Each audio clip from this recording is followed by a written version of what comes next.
నమస్తే, welcome to special debate. Telangana politics లో power point presentation లో ఫైట్ నడుస్తోంది. అసెంబ్లీ వేదికగా నిన్న ప్రభుత్వం ముఖ్యమంత్రి Revanth Reddy power point presentation ఇస్తే ఇవాళ తెలంగాణ భవన్ లో బీఆర్ఎస్ పార్టీ నుంచి మాజీ మంత్రి పవర్ పాయింట్ ప్రెజెంటేషన్ ఇచ్చారు హరీష్ రావు. అసెంబ్లీలో ముఖ్యమంత్రి రేవంత్ రెడ్డి కట్టు కథలు చెప్పారని మాజీ మంత్రి హరీష్ రావు ఆరోపణలు చేశారు. తెలంగాణ ప్రయోజనాల్ని ఫలంగా పెట్టేందే కాంగ్రెస్ పార్టీ అంటూ విమర్శలు చేశారు. నల్గొండ జిల్లాకు మరణ శాసనం రాసింది కూడా కాంగ్రెస్ పార్టీ అన్నారు. కాళేశ్వరం ప్రాజెక్టు మీద సీఎం రేవంత్ కక్షగట్టారని, పాలమూరుపై పగబట్టారని విరుచుకుపడ్డారు హరీష్. గోదావరి బనకచెర్ల ప్రాజెక్టుపై లోపాయికార ఒప్పందం చేసుకున్నారన్నారు.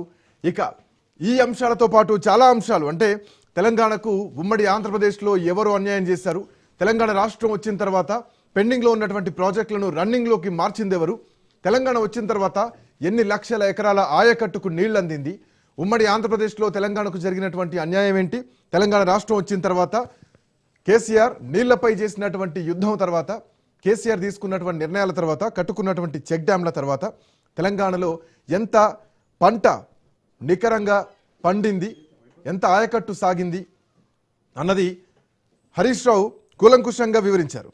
సో ఉమ్మడి రాష్ట్రంలో తెలంగాణకు నికర జలాలు లేకపోయింది, అప్పుడు తెలంగాణకు అన్యాయం జరిగింది. కల్వకుర్తి కానీ, నెట్టంపాడు కానీ, భీమా కానీ, కోయిల్ సాగర్ ప్రాజెక్టులు కానీ గతం కంటే, అంటే గతంలో కేవలం పెండింగ్లో ఉండే, సో మేము రన్నింగ్లోకి తీసుకొచ్చాం. అండ్ మోర్ ఓవర్ ఇప్పుడు జూరాల ఎందుకు తీసుకోలేదు, నాగార్జున శ్రీశైలం నుంచి సోర్స్ ఎందుకు తీసుకోవాల్సి వచ్చింది అంటే తుంగభద్ర వాటర్ శ్రీశైలంకి వస్తుంది, సో తుంగభద్ర నీళ్ళు ఎందుకు వదులుకోవాలి. అండ్ మోర్ ఓవర్ శ్రీశైలం నుంచి సోర్స్ తీసుకుంటే నీటి వినియోగం ఎక్కువగా ఉంటుంది. దానికి ఎగ్జాంపులే కల్వకుర్తి ప్రాజెక్ట్. సో కల్వకుర్తి ఈరోజు నిండు కుండలా మారింది, అక్కడ నీళ్ళు అందుతుంది ఎకరాలకు. బట్ ఇదే కోయిల్ సాగర్కు, నెట్టంపాడుకు, భీమాకు ప్రస్తుతానికి క్రాప్ హాలిడే ప్రకటించారు. సో ఇప్పుడు చెప్పు, కేసీఆర్ చేసింది వాస్తవం అవాస్తవమా? ప్రజలకు, రైతులకు నీరు అందాలంటే రూపాయి ఖర్చు పెట్టడం తప్ప, ఉమ్మడి ఆంధ్రప్రదేశ్లో 30-40 ఏండ్ల పాటు ప్రాజెక్టులు నడిస్తే మరి వాటికైనటువంటి ఖర్చులేంటి, వాటికి ఎంత ఖర్చులైనవి? 40 ఏళ్ల పాటు ప్రాజెక్టు నిర్మాణాలు జరిగితే నాగార్జున సాగర్ కానీ, శ్రీశైలం కానీ, ఇంకా మిగతా ప్రాజెక్టులు ఏవైతే ఉన్నాయో ఆ రోజు కాంగ్రెస్ పార్టీ హయాంలో కట్టినటువంటి ప్రాజెక్టులు ఏండ్లకేండ్లు జరిగితే మరి వాటి అంచనా వ్యయాలు కూడా పెరిగాయి కదా అని ఓవరాల్గా మొత్తంగా తెలంగాణలో నీటి వినియోగం కానీ, తెలంగాణ ప్రాజెక్టులపై కానీ చాలా కూలంకషంగా వివరించారు. అయితే దీన్ని కాంగ్రెస్ పార్టీ ఇప్పుడు ఎట్లా చూస్తుంది? మరోవర్ దీంట్లో ప్రధానమైనటువంటి అంశం ఏంటంటే, ఒకసారి బిఫోర్ దాట్ మాట్లాడదాం. హరీష్ రావు మాట్లాడినటువంటి కొన్ని బైట్స్ ఒకసారి విందాం. పీసీఆర్ ఉత్తమ్ కుమార్ రెడ్డి గారు కట్టుకథలను, రేవంత్ రెడ్డి గారు పిట్ట కథలను చెప్పేటువంటి ప్రయత్నం చేశారు. తెలంగాణ రాష్ట్ర ప్రయోజనాలను ఫనంగా పెట్టిందే కాంగ్రెస్ పార్టీ. నీటి హక్కులు పొందే విధంగా ప్రాజెక్టులు నిర్మించిన చరిత్ర బీఆర్ఎస్ పార్టీది. కాంగ్రెస్ ద్రోహాలను, కాంగ్రెస్ చేసినటువంటి తప్పులను, నిన్న శాసనసభలో వాళ్ళు మాట్లాడినటువంటి అబద్ధాలను, ఇలా తెలంగాణ నీటి హక్కులు కాపాడడానికి గౌరవనీయులు తొలి ముఖ్యమంత్రి కేసీఆర్ గారు చేసినటువంటి కృషిని నేను ఇప్పుడు నా ప్రజెంటేషన్లో చూపిస్తాను. ఆనాడు 1956 కంటే ముందు హైదరాబాద్ రాష్ట్రంగా తెలంగాణ ఉండేది. ఉన్న రాష్ట్రాన్ని ఆంధ్రప్రదేశ్తో కలిపిన పార్టీయే కాంగ్రెస్ పార్టీ. మొదటి ఎస్ఆర్సి తెలంగాణను సొంత రాష్ట్రంగా ఉంచాలని ఫజల్ అలీ కమిషన్ స్పష్టంగా చెప్పినా కూడా ఆనాడు తెలంగాణను ఆంధ్రప్రదేశ్లో కలిపి మరణ శాసనం రాసిన పార్టీ కాంగ్రెస్ పార్టీ. 1969 తెలంగాణ తొలి ఉద్యమంలో 369 మందిని కాల్చి చంపిన పార్టీ కాంగ్రెస్ పార్టీ. ఆనాడు ఫజల్ అలీ కమిషన్ వద్దనంగా కూడా బలవంతంగా ఆంధ్రప్రదేశ్తో కలుపుతుంటే సిటీ కాలేజీలో పోరాటం చేస్తే సిటీ కాలేజీలో ఫైరింగ్ జరిపి విద్యార్థులను పొట్టన పెట్టుకున్న పార్టీ కాంగ్రెస్ పార్టీ.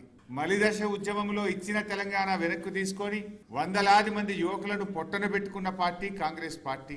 ఆనాడు ఫజల్ అలీ కమిషన్ రాష్ట్రాన్ని కలపొద్దని చెప్తూనే ఒకవేళ కలిపితే 174 టీఎంసీల నీటి వినియోగం లక్ష్యంగా అప్పర్ కృష్ణ, తుంగభద్ర ఎడమ కాలువ, భీమా వంటి ప్రాజెక్టులను రద్దు చేయొద్దని, ఆ ప్రాజెక్టులను కొనసాగించాలని చాలా స్పష్టంగా ఇవాళ కాంగ్రెస్ పార్టీ నాయకులు మాట్లాడుతూ ఉంటే నవ్వొస్తూ ఉంది.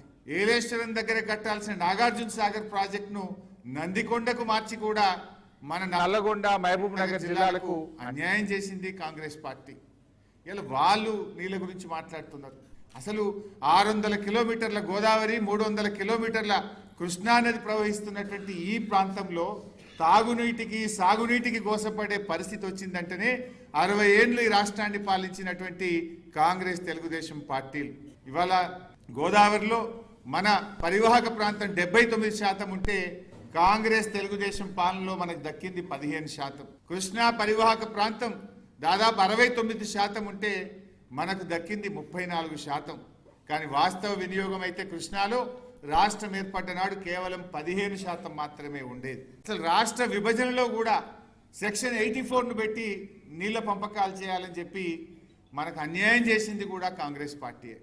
నిన్న రేవంత్ రెడ్డి మాట్లాడుతున్నాడు, సోనియా గాంధీ మనకు రక్షణలు కల్పించింది స్టేట్ రియాగనైజేషన్ యాక్ట్లో అని చెప్పి నేను బుక్ పట్టుకొని చదివింది. ఇది స్టేట్ రియాగనైజేషన్ యాక్ట్. ఇందులో ఎక్కడ రక్షణలు కల్పించింది? నిన్న మాట్లాడింది రేవంత్ రెడ్డి గారు అసెంబ్లీలో 11th షెడ్యూల్లో స్టేట్ రియాగనైజేషన్ కమిటీలో ప్రాజెక్టులు చేర్చి పాలమూరు రంగారెడ్డి ఎత్తిపోతుల పథకానికి రక్షణ కల్పించింది అని మాట్లాడింది. I will take out page number 118 11th schedule. ఇందులో పారాగ్రాఫ్ 10లో పెట్టినవి కేవలం అంద్రీనీవా, తెలుగుగంగ, గాలేరు నగరి, వెలిగొండ, కల్వకుర్తి, నెట్టంపాడు. మన తెలంగాణ రెండే పెట్టిండ్రు, కల్వకుర్తి, నెట్టంపాడు. మన